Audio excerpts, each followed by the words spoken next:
नमस्कार. दीपक जाधव, नाशिक.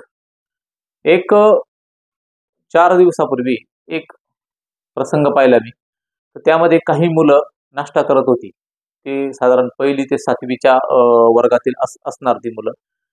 तर ती नाश्ता करताना पावडे वगैरे ते खात होती आणि त्याबरोबर हे स्ट्रिंग जे असतं, हे स्ट्रिंग त्याच्यावर ओतून खात होती. तर मी ते जेव्हा ते भयानक वास्तव पाहिलं, त्यावेळेस मला काही गोष्टी त्या ठिकाणी आठवल्या, की आमचा 35 वर्षाचा काळ मागे जर गेलं, तर 35 वर्षापूर्वी हे आजार नव्हते, की cancer, BP, heart attack, diabetes, sugar, kidney failure, paralysis हे आजार आज ज्या आजारांनी थैमान घातलंय एकदम. आजच्या व्हिडिओमध्ये मी तुम्हाला कॅन्सर जो बळावतोय, ठिकठिकाणी चर्चा ऐकायला भेटतात तुम्हाला बघा, की याला व्यसन नव्हतं, तंबाखू खात नव्हता, दारू पीत नव्हता, हे करत नव्हता, ते तरी त्याला कॅन्सर झाला.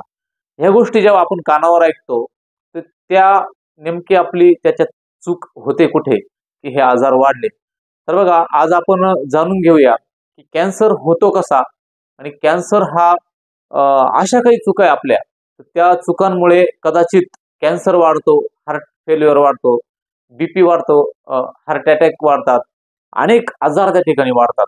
तर आजचा व्हिडिओ हा आपल्या डोळ्यामध्ये झणझणीत अंजन घालेल असाच हा व्हिडिओ मी त्या ठिकाणी घेऊन आलोय, की आपण जे काही करतोय. बघा, मागे एक वृत्तपत्रामध्ये बातमी होती. मला तर टाइम्स ऑफ इंडियात होती ती बातमी, की युरोप खंडामध्ये ज्या युरोपच्या त्या भूमध्य समुद्राच्या आसपास जे मासे आहे, या माशांच्या पोटामध्ये संपूर्ण प्लास्टिक आहे. म्हणजे इतकं प्लास्टिकचं प्रदूषण त्या ठिकाणी झालंय. तर आजचा व्हिडिओ मी त्याच धर्तीवर बनवलाय. तर बघा, आज विषय मुळात कॅन्सर आहे. पण कॅन्सरचे जे इश्यू आहे, ते थोड्या वेळ आपण जर बघितलं, की कॅन्सर कशामुळे होतो, गुटख्यामुळे होतो, तंबाखूमुळे होतो. पण त्याही पलीकडे जाऊन असे काही विषय आहे, जे अतिसूक्ष्म आहे, ते आपल्या लक्षात येत नाही, की कदाचित निर्व्यसनी मनुष्याला देखील आज कॅन्सर वाढतोय. तरी पण कॅन्सर म्हणजे काय? हे आपण पहिल्यांदा या ठिकाणी जाणून घेऊया. बघा मित्रांनो, कॅन्सर म्हणजे काय? आज ह्या विषयावर आपण समजून घेऊया, की कॅन्सर कशाने होतो. कॅन्सर होण्याचं कारण, की तंबाखू खाल्ल्याने कॅन्सर झाला, हा इश्यू या ठिकाणी नाहीये. तर टेक्निकली जर मेडिकलच्या भाषेत जर सांगायचं झालं, तर बघा, की आपले शरीर हे अब्जावधी पेशींनी बनलेले आहे आणि कॅन्सरच्या आजारात यातल्या काही पेशी या काय होतं, की अनियंत्रित पद्धतीने वाढायला लागतात आणि त्या काय होतं, काही पेशींमध्ये जेनेटिक बदल होतात.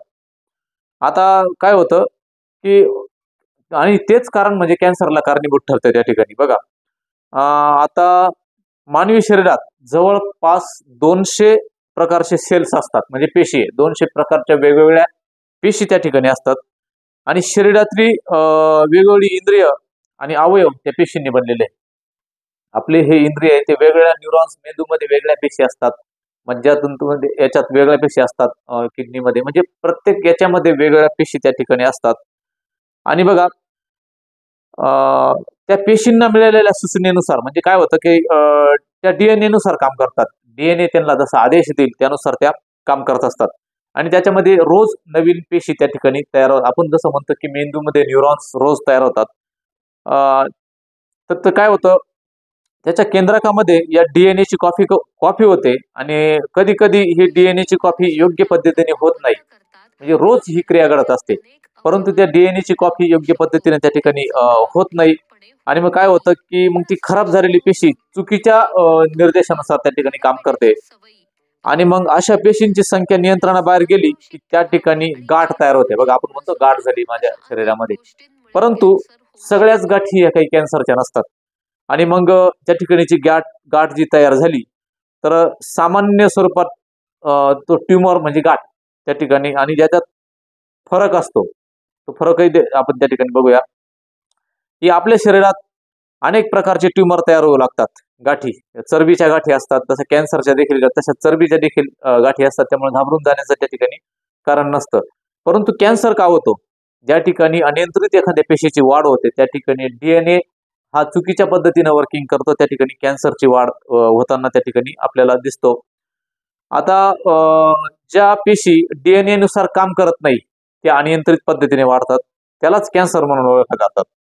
आता जर मायक्रोस्कोप खाली जर पाहिलं, तर मूळ रूपातील ज्या पेशी असतात त्याच्या मायक्रोस्कोपला त्या बऱ्याच बदलल्या असतात मूळ पेशीपेक्षा, म्हणून त्या पेशी नियमानुसार आपलं काम करणं त्या ठिकाणी बंद करतात. तर बघा त्या ठिकाणी शरीरातल्या अनेक अवयवांवर देखील त्याचा परिणाम होऊ शकतो कदाचित. पण आता बघा कॅन्सरचं जर खरं कारण तर तसं जर बघितलं हेच आहे की एखाद्या पेशीची अनियंत्रित वाढ आणि DNA नुसार काम न करणे, म्हणून त्या ठिकाणी ट्यूमर तयार होतो आणि कॅन्सर होतो, हे कारण झालं. परंतु हे कारण होण्याकरता ज्या काही गोष्टी आहे तर त्या आपण बघूया. आता जर तसं जर बघितलं की अनुवांशिक प्रभाव, हा जो कॅन्सर होण्याचं एक कारण आहे तो म्हणजे अनुवांशिक प्रभाव. आता अनुवांशिक प्रभावाने देखील कॅन्सर त्या ठिकाणी होतो. जीन्स म्हणजे गुणसूत्र आपण म्हणतो, तर ह्या गोष्टीमुळे देखील कॅन्सर होऊ शकतो. आता कॅन्सरवर उपचार पद्धती ज्या आहे त्या साधारणपणे केमोथेरपी, रेडिएशन उपचार पद्धती, परंतु कदाचित ह्या उपचारांनी साईड इफेक्ट देखील त्या ठिकाणी होत असतात आणि त्या ठिकाणी शरीराची रोगप्रतिकार शक्ती देखील त्या ठिकाणी कमी होते आणि दुसरे आजार देखील त्या ठिकाणी त्या याने बळावू शकतात. हा जरा साधारणपणे कॅन्सरचा एक सामान्य अध्ययन, म्हणजे कॅन्सर का होऊ शकतो, एखाद्या पेशीची झालेली अनियंत्रित वाढ म्हणजे कॅन्सर, ट्यूमर, ह्या गोष्टी. बाकी दुसऱ्या चरबीच्या देखील गाठी असतात, त्याचा कॅन्सरचा तसा संबंध त्या ठिकाणी नसतो. आता बघा कॅन्सर म्हणजे काय आपण हे बघितलं, अनुवंशिकतेमुळे जीन्समध्ये बदल होतो, ते जीन्स पुढच्या पिढीत देखील ट्रान्समिग्रेशन होऊ शकतात. त्याच्यामुळे खराब झालेल्या जीन्समुळे देखील त्या ठिकाणी कॅन्सर होण्याचा धोका हा पिढ्यानुपिढ्या अनुवंशिकतेने जाऊ शकतो. म्हणून जर आपण बघितलं की वडिलांना कॅन्सर असेल तर त्याच्या पुढच्या पिढीत 2-3 पिढ्यात कॅन्सर तो झालेला असं दिसून येतो आपल्याला. याचं कारण हे केवळ अनुवंशिकता हे एक असतं. दुसरं कारण हे मी सांगितलं की पूर्वी कॅन्सर नव्हता, आता कॅन्सर का वाढतोय त्या चर्चेला आपण जाऊया.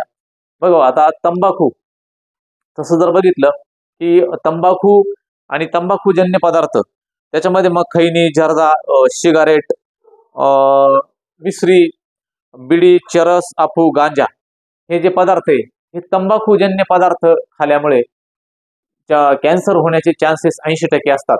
आणि जर अतिरेक झाला तंबाखूच्या पदार्थांचा, हे जे मी 8-10 पदार्थ सांगितले, तर त्या ठिकाणी कॅन्सर होण्याचे चान्सेस हे जास्त बळावतात. म्हणजे त्या पेशींची अनियंत्रित वाढ आणि ह्या पदार्थांमुळे वेगवेगळे निकोटीन वगैरे पदार्थ शरीरात जात असतात, त्यामुळे कॅन्सर होण्याचे चान्सेस याच्यामध्ये जास्त असतात. त्याच्यानंतर अल्कोहोल. आता बघा दारू, मग ती देशी दारू असेल, इंग्लिश दारू असेल किंवा कोल्ड ड्रिंक्स असेल, या कोल्ड ड्रिंक्स मधून देखील त्या ठिकाणी मोठ्या प्रमाणामध्ये कॅन्सर होण्याचे चान्सेस हे दारू पिणाऱ्या माणसाला, बियर पिणाऱ्या माणसाला किंवा कोल्ड ड्रिंक्स पिणाऱ्या माणसाला, थम्सअप, कोका कोला आपण जे पेय म्हणतो, याने जास्त चान्सेस हे या व्यक्तींना हे जास्त असतात. म्हणून आपण म्हणतो की कसलंही व्यसन नाही, परंतु तो कोल्ड ड्रिंक्स पितोय तरी कॅन्सर होण्याचे चान्सेस त्या ठिकाणी जास्त असतात. त्याच्यानंतर हेपेटायटिस बी, रक्तातली कावीळ, त्यानंतर HPV व्हायरस, तर हे जे आजार असणाऱ्या व्यक्तींना देखील कॅन्सर बळावण्याची शक्यता त्या ठिकाणी जास्त असते. परंतु त्याचं व्हॅक्सिनेशन केलेलं असेल तर ती चान्सेस त्या ठिकाणी जास्त नसतात. आता बघा प्लास्टिकचे मायक्रोकण, याच्यावरती आपण पुढे बोलूच या, कारण प्लास्टिक हा एक आजच्या व्हिडिओतला महत्वाचा विषय आहे. तर प्लास्टिक मी सांगितलं की युरोपच्या समुद्रामध्ये मासे जे आहे तर त्या माशांच्या पोटामध्ये प्लास्टिक आढळतं, तर तो विषय देखील आपल्याला त्या ठिकाणी घ्यायचाच आहे. परंतु बघा आता कॅन्सर करता 9 ते 45 कारण महिलांना ब्रेस्ट कॅन्सर, एम्ब्रिओ कॅन्सर, ह्या ज्या गोष्टी वाढत आहे, याच्याकरता महिलांकरता लस देखील कॅन्सरची उपलब्ध आहे. म्हणजे 9 वर्ष ते 45 वर्षापर्यंत ती लस त्या ठिकाणी उपलब्ध झालेली आहे. म्हणजे रोग येण्याच्या आधी ती लस त्या ठिकाणी उपलब्ध आहे. कॅन्सर झाल्यानंतर अजूनपर्यंत तरी लस तयार करण्यात आलेली नाही, पण प्रतिबंधक म्हणून ती लस त्या ठिकाणी तयार करण्यात आलेली आहे. आता कॅन्सरचा तसं जर बघितलं, जसं जसं वय वाढत चालतं त्या ठिकाणी, तर त्या ठिकाणी कॅन्सर होण्याचे शक्यता ह्या त्या ठिकाणी वाढतात. कारण ह्युमन ट्यूमर सप्रेसिव्ह सिस्टम, म्हणजे ही जी सिस्टम असते शरीरामध्ये आपल्या, ट्यूमर सप्रेसिव्ह सिस्टम, ही सिस्टम जेव्हा वय वाढलं, जसे जसं वय वाढतं ही सिस्टम काम करणं कमी होते. त्यामुळे वय वाढतं तसं कॅन्सर होण्याचा धोका हा अधिक असतो. परंतु सध्या जर बघितलं तर लहान मुलांनाही कॅन्सर होतोय. त्याच्यामुळे हा जो विषय हा फार पुढे चर्चेत आलाय, की हार्ट अटॅक, बीपी, त्याच्यानंतर इन्सुलिन्सचे अपडाऊन, ह्या ज्या गोष्टी आहे, पॅरालिसिस, ह्या लहान मुलात कमी वयात देखील येत आहे. त्याच्यामुळे हा एक वेगळा संशोधनाचा आणि चर्चेचा मुद्दा हा त्या ठिकाणी पुढे आलाय. आता बघा, काही उच्चभ्रू वर्गामध्ये सेलिब्रिटी लोकांना देखील कॅन्सर होतो. फिल्म इंडस्ट्री मधल्या अनेक लोकांना कमी कॅन्सर झाल्याचे उदाहरणं सोशल मीडियावर आढळतात. आणि ते कॅन्सर त्यांनी प्रायमरी स्टेजला बरे देखील केले किंवा काही व्यक्ती त्याच्यामध्ये दगावल्या देखील, हे आपल्याला सोशल मीडियावर देखील पाहायला भेटतं. तुम्ही जर बघितलं, टाटा किंवा केईएम किंवा मानवता सारखे मोठे मोठे हॉस्पिटल्स त्या ठिकाणी आज खचाखच भरलेले आहे. वर्ल्ड हेल्थ ऑर्गनायझेशनने काय सांगितलं होतं, की 2028 पर्यंत प्रत्येकाच्या घरामध्ये त्या ठिकाणी कॅन्सर असण्याची शक्यता आहे. पण ते कॅन्सर का वाढतोय? तर बघा, अनेक लोक म्हणतात, की मी जे वरची कारणं सांगितली तुम्हाला, तंबाखू वगैरे, ही कारणं शक्यता जास्त आहे ह्या लोकांना होण्याच्या. त्याच्यामुळे होतोच, अतिरेक झाला तर कॅन्सर 100% होतोच. परंतु शक्यता अशाही त्या लोकांना जास्त असतात, की जे अल्कोहोल घेतात, दारू पितात, जे व्यसन करतात, त्या लोकांना शक्यता ह्या जास्त वाढणार आहे. एक तर असेही लोकांना कॅन्सर वाढतोय, तर व्यसनी लोकांना अजून वाढण्याचे चान्सेस हे जास्त आहे. आता बीबीसीचा रिपोर्ट आहे, त्या बीबीसीच्या रिपोर्टनुसार दर 5 पैकी एका व्यक्तीला कॅन्सरचा धोका आहे. सध्या स्थितीला म्हणजे भयानक त्याचं वास्तव त्या ठिकाणी आपल्याला लक्षात येतं, की अमेरिकेच्या फ्लोरिडा विद्यापीठाने कॅन्सरवर एक लस शोधली सध्या, पण त्याच्या चाचण्या त्या ठिकाणी त्यांच्या अजून चालू आहे.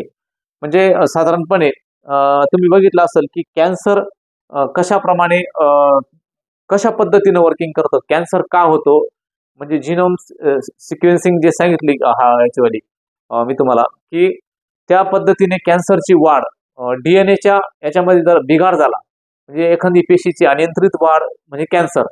त्यानं कॅन्सरच्या शक्यता कोणाला होऊ शकतात, तर व्यसनाधीन व्यक्तीला कॅन्सरची शक्यता ही जास्त असते. तर बघूया आता, त्याला बऱ्याच आपली लाईफस्टाईल बदलली आहे. लाईफस्टाईल म्हणजे लठ्ठपणा असणाऱ्या व्यक्तींना देखील त्याची काही शक्यता ही त्या ठिकाणी जास्त असते.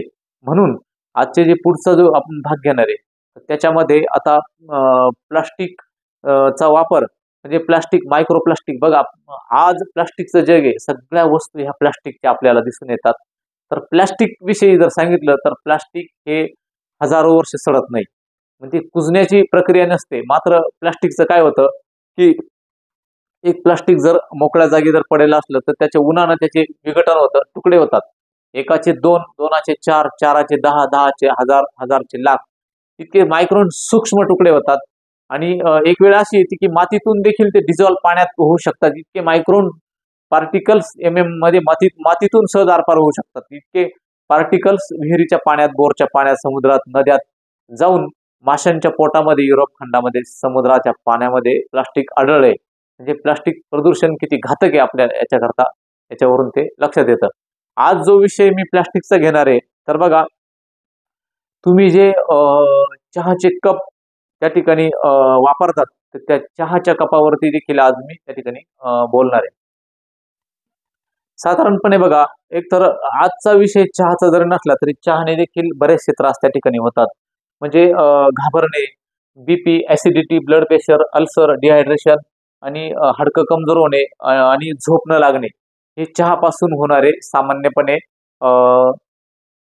त्या ठिकाणी आजार त्या ठिकाणी चहाचे आहेत. बघा, IIT खरगपूर इथे एक संशोधन झालं होतं 2020 मध्ये. तर त्यांनी असं रिसर्च केलं होतं, की 100 मिलीमीटर प्लास्टिक, 100 लिटर प्लास्टिकच्या ग्लासमध्ये जेव्हा आपण चहा पितो, तर त्याच्यामध्ये 25,000 मायक्रोप्लास्टिक त्या ठिकाणी बनतात. आणि ते मायक्रोप्लास्टिक चहाच्या याच्याबरोबर आपल्या पोटात त्या ठिकाणी ते जात असतात. याचा अर्थ आपण प्लास्टिक खाऊ राहिलो, लक्षात घ्या. म्हणजे आणि ते शरीरात मध्ये गेल्यानंतर कॅन्सर सारखा त्या ठिकाणी आजार वाढू शकतो, असं त्या ठिकाणी IIT खरगपूरची जी इन्स्टिट्यूट आहे, त्यांनी त्या ठिकाणी ते संशोधन केलं होतं 2020 मध्ये. त्या ठिकाणी ते सांगितलं होतं. प्लास्टिक मध्ये 2 प्रकारचे केमिकल्स असतात, ते म्हणजे मेट्रोसेमिन आणि बिस्मिनॉल. हे केमिकल काय करतात बघा, त्या ठिकाणी त्यात ते घातक रसायन असतात, की माणसाला म्हणजे आपण जे म्हणतो की कॅन्सर व्यसन नव्हतं तरी कॅन्सर झाला. आपण सहज कॉफी पिण्याला गेला, दिवसातून काही काही लोक 4-4, 5-5 कप चहा पितात. तर विचार करा किती मायक्रोप्लास्टिक त्यांच्या शरीरात जात असेल आणि हे शरीरात गेल्यानंतर हे रक्तात डिझॉल्व्ह होऊन त्या ठिकाणी कॅन्सर होण्याचा धोका त्या ठिकाणी जास्त असतो. हे अनेक रिपोर्टमध्ये देखील ते दाखवलं की प्लॅस्टिकमुळे कॅन्सर होऊ शकतो. म्हणजे माशांच्या पोटामध्ये देखील कॅन्सर आहे. कॅन्सर माशांना देखील कॅन्सर त्या ठिकाणी वाढताना दिसतोय. म्हणजे अशा गाठी आढळून आल्या. म्हणजे विचार करा जर समुद्रातील पाण्यामध्ये इतकं प्लास्टिक डिझॉल्व्ह होऊन त्या ठिकाणी प्राण्यांना देखील ट्युमर तयार होतोय, माणसाची काय त्या ठिकाणी कथा आहे. म्हणून आपण जो काही सकाळी चहा पितो एक तर काचेच्या ग्लासात पिला पाहिजे. पूर्वीच्या काळामध्ये कपबशीमध्ये चहा प्यायचो, पण आता जर बाहेर गेल्यानंतर सहजच कोणीतरी प्लास्टिकचे कप आले, त्याला आतून जे कोटिंग असतं, ह्या कोटिंगमुळे ते कोटिंग एकदा चहाचे गरम त्या ठिकाणी उकळता चहा टाकल्यानंतर ते तात्काळ विरघळलं जातं आणि त्या चहामध्ये ते डिझॉल्व्ह होतं आणि ते माणसाच्या पोटात जाऊन त्या ठिकाणी कॅन्सर वाढण्याची शक्यता ही जास्त असते. बघा बघा कोल्ड्रिंकच्या बाबतीत एक रिसर्च समोर आलता. तर तसं जर तुम्ही बघितलं की कोल्ड्रिंक्समध्ये साधारणपणे बघा कोल्ड्रिंक्समध्ये कॅफिन मोठ्या प्रमाणात असतं आणि हे कॅफिन, फॉस्फोरिक ऍसिड बरेच केमिकल त्याच्यामध्ये मिक्स केलेले असतात. तर बघा 2015 मध्ये साधारणपणे एक वेद मेरिडोज रिसर्च समोर आला होता. त्या शास्त्रज्ञांनी असं शोधलं की 350 मिली जर कोल्ड ड्रिंक्स घेतलं तर त्याच्यामध्ये 10 चमचे साखर असते, कमीत कमी 10 चमचे साखर. परंतु त्याच्यात आपल्याला समजत का नाही, एक तर आपण ते फ्रीजिंग केलेलं असतं, फ्रीजिंग पॉईंट वगैरे असतं, ते थंड असतं आणि त्याच्यात फॉस्फोरिक ऍसिड असल्यामुळे आपल्याला ती शुगर त्या ठिकाणी समजत नाही.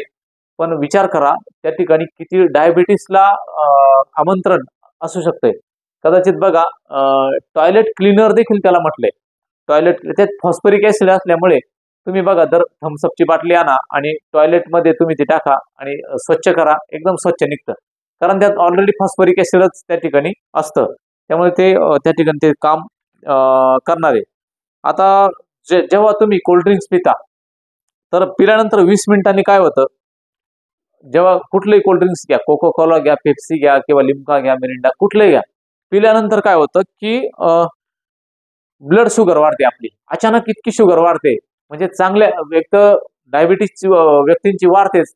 पण जर समजा आपली साखर जर 110 आहे तर ती कोल्ड्रिंक्स जर घेतली आपण समजा 200 ते 250 मिली जरी घेतली तर साखर आपली 60-70 ने साखर त्या ठिकाणी वाढते. तर अचानक एवढी साखर वाढते. अचानक तुम्ही 8 चमचे किंवा 10 चमचे साखर साधारणपणे घेऊ शकत नाही एका वेळेस आणि घेतली तर काय होईल हे आपल्याला चांगलं त्या ठिकाणी माहिती आहे. तर कोल्ड्रिंक्समुळे इतके तोटे त्या ठिकाणी होतात आणि त्याच्यामुळे काय होतं, शुगर अचानक वाढल्यामुळे इन्सुलिन हार्मोन जो आहे, आता इन्सुलिन हार्मोनचं कामच काय असतं की शुगर त्या ठिकाणी रक्तात डिझॉल्व्ह करणे. इन्सुलिन सिक्रेशन जलद वाढतं आणि एकदा इन्सुलिन वाढलं की अतिरिक्त जे काही त्या ठिकाणी शुगर आहे त्या शुगरचं फॅटमध्ये रूपांतर त्या ठिकाणी होतं आणि आपण त्याला काय म्हणतो ॲपिडेस टिश्यू वाढले म्हणजे आपली चरबी त्या ठिकाणी वाढायला लागते. हे झालं विसर. आता 40 मिनिटानंतर कुठली प्रोसेस आपल्या पोटामध्ये जेव्हा आपण कोल्ड्रिंक्स घेतो 40 मिनिटानंतर काय होतं ते देखील बघूया. त्याच्यामध्ये कोल्ड्रिंक्समध्ये कॅफिन नावाचं उत्तेजक द्रव्य असतं. जसं चहामध्ये कॅफिन आणि टॅनिन असतं तसं हे उत्तेजक द्रव्य कॅफिन नावाचं उत्तेजक त्या ठिकाणी काम करायला लागतं आणि त्याच्यामुळे काय होतं की झोप आणि आळस लगेच दूर होतो आपला ते घेतल्यानंतर. त्याच्यानंतर ब्लड प्रेशर त्या ठिकाणी जोरात वाढतं.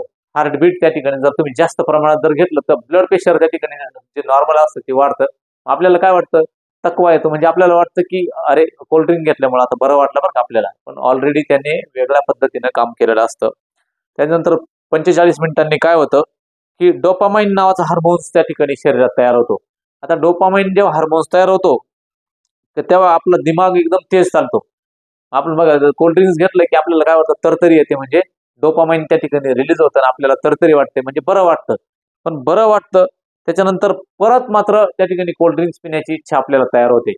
भले तुम्ही त्यावेळेस नाही पण दुसऱ्या दिवशी तिसऱ्या दिवशी कधीतरी तो डोपामाइन बरोबर आपल्याला कोल्ड्रिंक्स पिण्यास उद्युत करतो. म्हणजे आपल्याला काय वाटतं, अरे कोल्ड्रिंक्स घेतलं म्हणून आपल्याला मला बरं वाटलं, म्हणून परत आपण त्या ठिकाणी कोल्ड्रिंक्स त्या ठिकाणी घेतो. म्हणजे डायबिटीसला, कॅन्सरला मोठं आमंत्रण त्या ठिकाणी हे ठरलं जातं.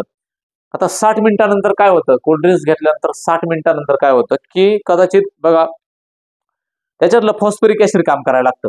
जे आहे फॉस्फरिक ऍसिड, आता आपल्या शरीरामध्ये देखील बॅक्टेरिया असतात, ज्या प्रोबॅक्टेरिया आपण ज्या म्हणतो, उपयुक्त बॅक्टेरिया, जसं दह्यातले असतात तशा शरीरामध्ये ज्या बॅक्टेरिया ज्या असतात, त्या बॅक्टेरिया फॉस्फरिक ऍसिडने त्या ठिकाणी मारल्या जातात. म्हणजे रोगप्रतिकार क्षमता देखील त्या ठिकाणी कमी होते.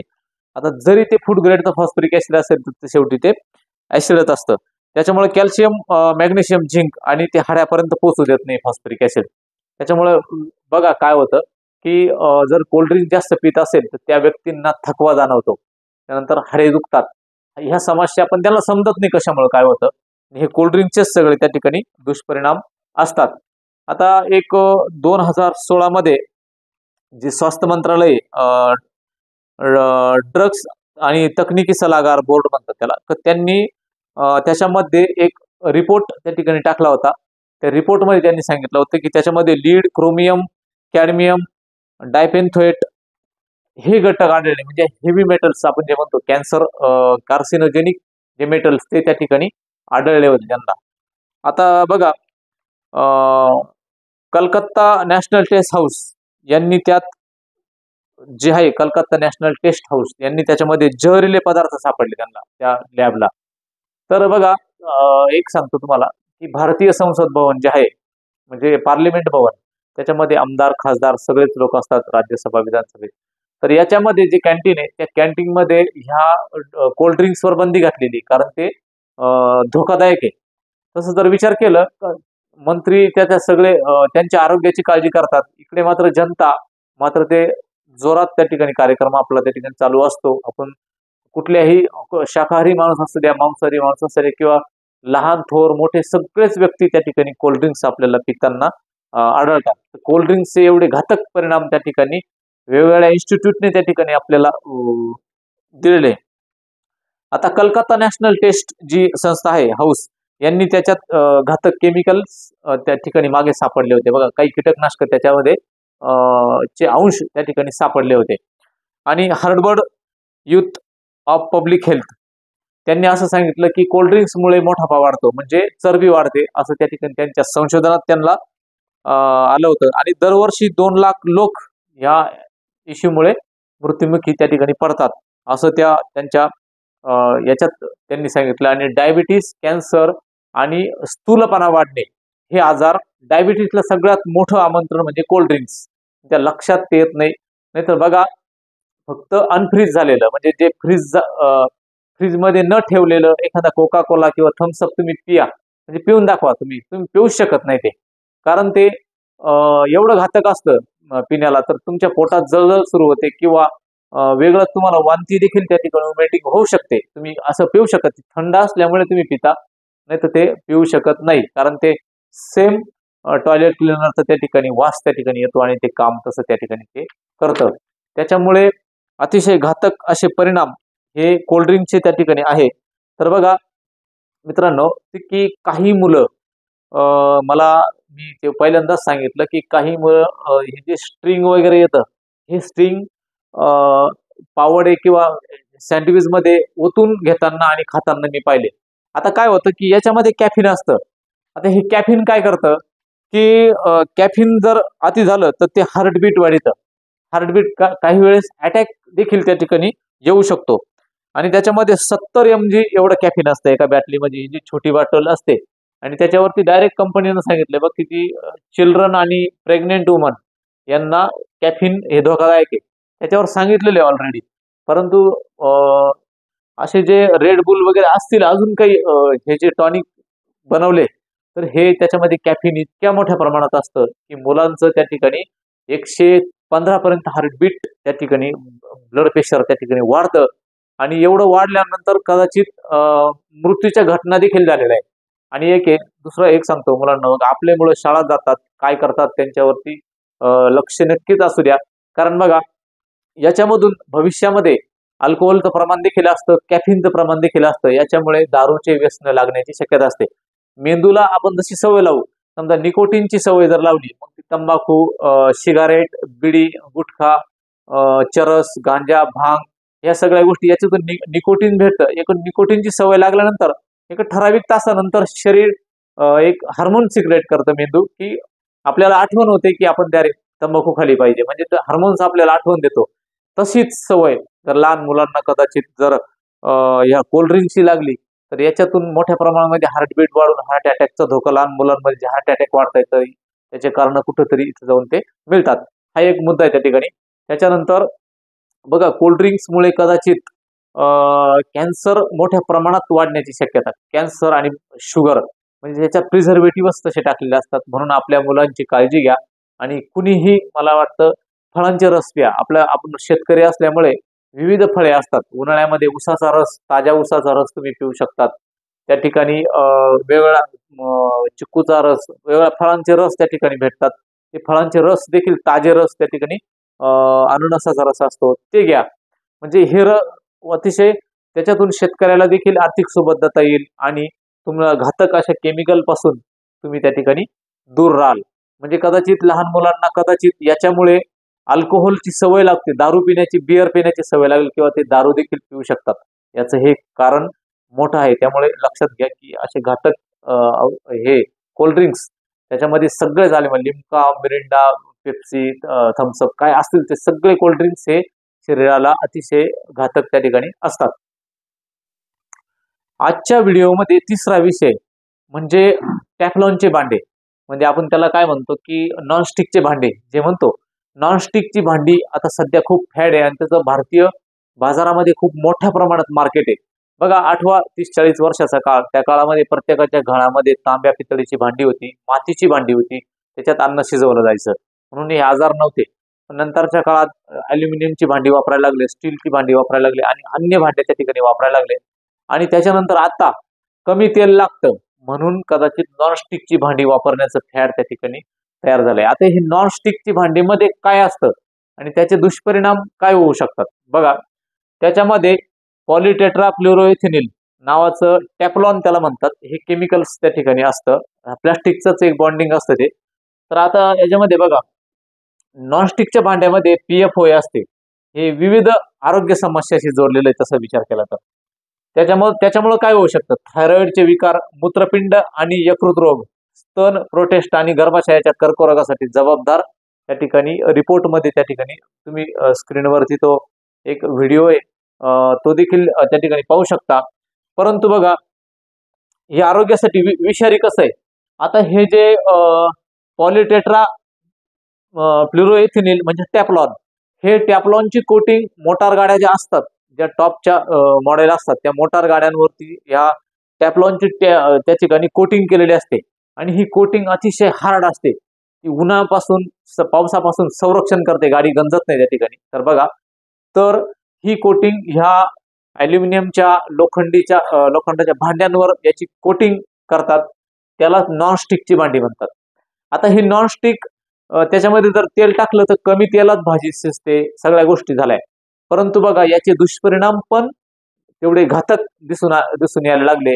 तर शास्त्रज्ञांच्या ज्या रिपोर्ट्स नुसार त्याच्या छोटे छोटे व्हिडिओ आहे, ते व्हिडिओ मी स्क्रीनवर नंतर एडिटिंग मध्ये टाकतो. तर बघा, साधारणपणे या गोष्टी याच्यामुळे काय होतं की जेव्हा तुम्ही एखादं भांड आहे, ते नॉनस्टिकचं भांड गॅसवरती ठेवलंय, परंतु जर टेम्परेचर अधिक काळपर्यंत त्यात जर भाजी शिजत राहिली तर भविष्यामध्ये त्याच्यातून जो पॉलिटेट्राफ्लोरोइथेनिल हा जो केमिकल आहे, याच्यातून ते सिक्रेट होऊन ते तुमच्या भाजीत येतं आणि त्याच्यामध्ये कॅन्सर वाढण्याचा, वेगवेगळ्या प्रकारचे कॅन्सर वाढण्याचा धोका त्या ठिकाणी असतो.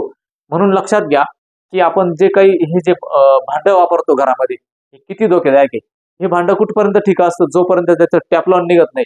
पण तुमच्या लक्षात आलं असेल की एखादं भांड, एखादा तवा, एखादी कढई आपण त्याची नॉनस्टिकची घेतो, पण 1-2 वर्षानंतर त्याचं ते टॅफ्लॉन पूर्ण निघून गेलेलं असतं. हे टॅफ्लॉन कुठं जातं? तर आपल्या पोटात जात असतं. म्हणून बघा, बऱ्याच ठिकाणी लोक चर्चा करतात की अमक्या अमक्या व्यक्तीला व्यसन करीत नव्हता, दारू पित नव्हता, पूर्ण ऑर्गॅनिक खायचा वगैरे सगळ्या गोष्टी, तरी कॅन्सर झाला. असे जर तो मुद्दे करत असेल, कोल्ड्रिंक्स पित असेल किंवा प्लास्टिकच्या कपामधून तो चहा पित असेल, रोज 8-8 4-4 5-5 8-8 चहा पिणारे लोक आहे आणि ते आजकाल चहावाल्यांनी देखील काचाचे ग्लास बंद केले आणि ते प्लास्टिकचे कप चालू केले. त्यामुळे त्यांना ते सोपं असतं, स्वस्त असतात आणि ते पिला की फेकला, त्यांना धुवायचा त्या ठिकाणी त्रास नसतो. त्याच्यामुळे पूर्वीच्या काळी काचेचे ग्लास असायचे, परंतु आता ते काचेचे ग्लास जाऊन त्या ठिकाणी हे प्लास्टिक आलं. त्याला मायक्रोन पार्टिकल्स असतात मध्ये, ते गरम झालं की पूर्ण त्या ठिकाणी शरीरात तो जातो. हा एक भाग झाला आणि ह्या नॉनस्टिकच्या भांड्यामधून देखील हा केमिकल त्याच्यामधून आपल्या शरीरात जातो. हे जे मुद्दे आज मी तुम्हाला सांगितले, कोका कोला मधून देखील काय होऊ शकतं आणि त्याच्यात घातक कसे केमिकल असतात, फॉस्फरिक ऍसिड किती प्रमाणात असतं. त्याच्यामुळे आज तसा जर विषय माझे हार्ट अटॅक, बीपी, कॅन्सर हे जे आजार वाढले, या आजाराचे कारण आहे की आपण सतत केमिकलच्या संपर्कात असल्यामुळे या गोष्टी करतोय, पण आपल्या त्या मुद्दे लक्षात येत नाही. त्यामुळे आपल्या मुलांना जपा, की मुलं कदाचित काय करताय. मी ते जो किस्सा पाहिला की छोटी छोटी मुलं पावाड्यावरती स्ट्रिंग टाकून खात होते त्या ठिकाणी, तर हे अतिशय घातक आहे. त्यामुळं कदाचित मुलं व्यसनाच्या आहारी जाऊ शकतात आणि त्यांना भविष्यामध्ये हार्ट अटॅकचा धोका त्या ठिकाणी उद्भवू शकतो, कॅन्सरचा धोका उद्भवू शकतो. म्हणजे वर्ल्ड हेल्थ ऑर्गनायझेशन जे सांगते की 2028 पर्यंत कॅन्सर होईल. तर बघा, ह्याच देशांचे, बाहेरच्या देशांच्याच ड्रग्ज आहे आपल्याकडे, मेडिसिन त्याच विकतात आणि कोका कोलाही तेच विकतात. म्हणजे आजारही तेच आणतात आणि ते आजार बऱ्या करण्याकरता औषधही त्यांचेच वापरायचे. कुठंतरी ईस्ट इंडिया कंपनी सारखं त्या देशांचं काम असतं. म्हणून कदाचित आज जो व्हिडिओ देण्याचा उद्देशच माझा असा होता की कदाचित ह्या गोष्टी पाळा तुम्ही. नॉनस्टिकची भांडी असेल तर ती घरातून अवॉइड करा. लोखंडी तवा वापरा, काही फरक नाही पडत त्या ठिकाणी. लोखंडाची भांडी वापरा त्या ठिकाणी, किंवा अन्य धातूची देखील वापरली तरी त्या ठिकाणी चालेल. परंतु आता नॉनस्टिकची भांडी त्या ठिकाणी अवॉइड करा आणि चहाचा देखील मुद्दा त्या ठिकाणी तुम्ही लक्षात घ्या. त्यामुळे आजचा हा व्हिडिओ सगळ्यांनी जरूर संपूर्ण व्हिडिओ बघा आणि जर व्हिडिओ आवडला असेल तर शेअर करा, लाईक करा आणि सबस्क्राईब देखील करा. कारण यानंतर आरोग्याच्या बाबतीत बरेच व्हिडिओ माझ्याकडे पेंडिंग आहे आणि ते सगळे बनवायचे. हा नक्कीच व्हिडिओ प्रेरणादायी ठरेल सगळ्यांना, कारण ते आपल्या जीवनाशी संबंधित आहे. आपण शेती करतो, नोकरी करतो किंवा धंदा करतो, व्यवसाय करतो, सगळं कशा करता, पैसे कमावण्याकरता. आणि जे पैसे कमवायचे, परंतु आपणच जर त्या ठिकाणी राहिलो नाही तर त्या पैशाला त्या ठिकाणी अर्थ त्या ठिकाणी तो उरत नसतो. म्हणून कोरोनाच्या काळामध्ये लक्षात घ्या, कोरोनाच्या काळामध्ये सगळ्यात जास्त एक्सपायर लोक कोण झाले असतील, तर ज्यांना हार्ट अटॅक किंवा डायबिटीस, बीपी चे पेशंट सगळ्यात जास्त गेले. म्हणून डायबिटीज, बीपी कशाने होतो तर लक्षात घ्या. म्हणजे अशी छोटी छोटी कारणे की आपण नित्य जीवनात करतोय, पण ते आपल्याला त्या गोष्टी त्या लक्षात येत नाही. म्हणून सगळ्यांनी हे फॉलो करा. धन्यवाद.